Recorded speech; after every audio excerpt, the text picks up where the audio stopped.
Welcome back to World Crisis Radio. Webster Tarpley here in Washington, D.C. So there you have it. This is the situation. So again, get any honest journalist, get the facts. You can go to the Free Pinckney WordPress site. You can go to my site. You can find this. Look up Pinckney. You'll get to us quite easily. I should have mentioned, right, von Spakovsky, the von, right, the V-O-N. The V-O-N means he's a nobleman. That was what I was trying to get at, right? The East Elbian Junker possibility there, or some other equally dubious, from a democratic point of view, background. So that's the guy from the Heritage Foundation, right? A very well-known person. He's the co-author with John Fund, another well-known hack. You've seen him around too. Obama's Enforcer, Eric Holder's Justice Department by Hans von Spakovsky and John Fund. So you get the idea, right? That they're bringing out their big guns. And notice the contradiction. The judge says there was no support for Pinckney in the town, and von Spakovsky freaks out saying, why, they were all there supporting Reverend Pinckney, and don't tell me they all came from outside, right? The old outside agitator line, right? So we had Bull Connor, move over Bull Connor. We've had Joe Arpaio, Maricopa, move over Joe. We've got Sheriff Paul Bailey. Now let's continue on our economic point now. Russia is making a mistake to the extent that they don't institute capital controls and exchange controls. This would be, first and foremost, a service that Russia can do for itself. Obviously, though, the deeper issue is the Putin formula for governing the country is essentially the statists, the ones that I support, the people who are part of the old Soviet government, Soviet security services, Red Army, and the party, right? A lot of them are interested in dirigistic solutions, right? That would be Glaziev. Glaziev is a dirigist. He's not a communist. He represents what you could call the German or American school. Friedrich List, people of this type, Henry Carey, Alexander Hamilton, sure. So that's one group. But then there's this other group. There's the group that was created by the shock therapy. In other words, out of the defeat and the breakup of the Soviet Union came another group, the oligarchs, the shock therapy practitioners, right? That would be Yegor Gaidar, Anatoly Chubais.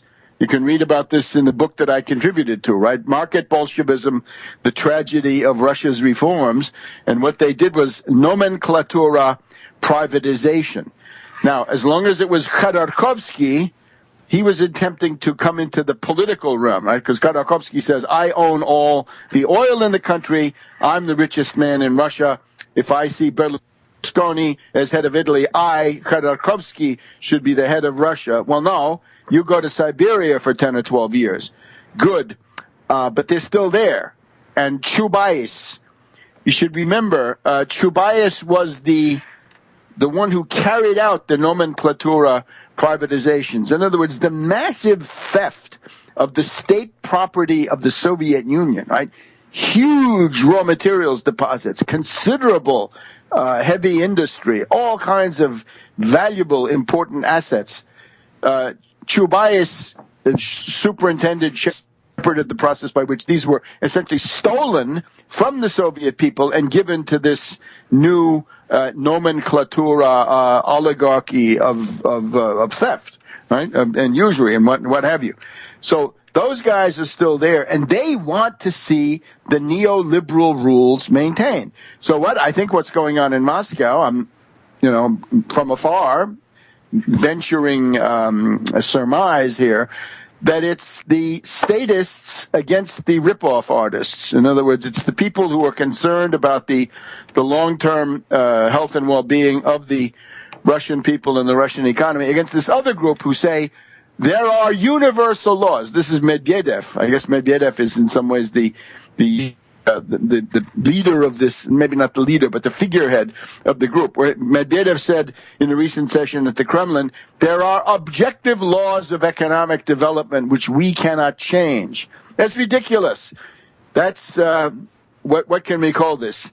The British poison. Angliski yad.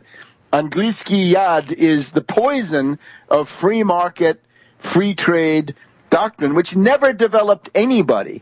Whereas the German school made Germany into the greatest industrial power of Europe, American school, U.S. greatest industrial power in the world until last month, and so on down the line. In other words, that's the development economics that actually work. The Glaziev approach, as we've said, is, first of all, exchange controls, capital controls. Actually, Glaziev even goes further. He's got an idea saying, if you want to export capital out of Russia, not only you're going to have to get a permit, you're going to have to pay a tax. That's great. Tax capital flight. Flight capital, right? The idea that, the U.S. and the British have been boasting, London economists boasting, oh, look at all this wonderful flight capital. The Russians are going to be left holding nothing, but their eyes to cry with. Well, you put an end to that by capital controls and exchange controls. And I'm not just making this up. Go to my Twitter feed there, Webster G. Tarpley, and you will see I have linked there to all kinds of articles that talk about generally the British. It's precisely somebody well connected to the services, like Ambrose Evans Pritchard of the London Daily Telegraph, an old enemy. He talks openly, saying, "Oh, there's a danger. Oh, the worst thing they could do would be to have these terrible. Everybody's afraid of capital controls and exchange controls." No, that's exactly what you want to have. And remember, right now the ruble, as of about the last several weeks, has been floating. So dirty float. It's floating, but every now and then you come in and you try to do a bear squeeze, right? You try to punish the people that are short the ruble by driving it up a little bit. Okay, try to bankrupt some of them. That is the overall reality, but the idea is you're still going to be using up reserves, right? If they have 400 to 450 billion of dollar and euro and hard currency reserves, that can go out the window in a week if you try to defend a valuation for the ruble. So don't do it. Go to the Glaziev plan. Back in a minute.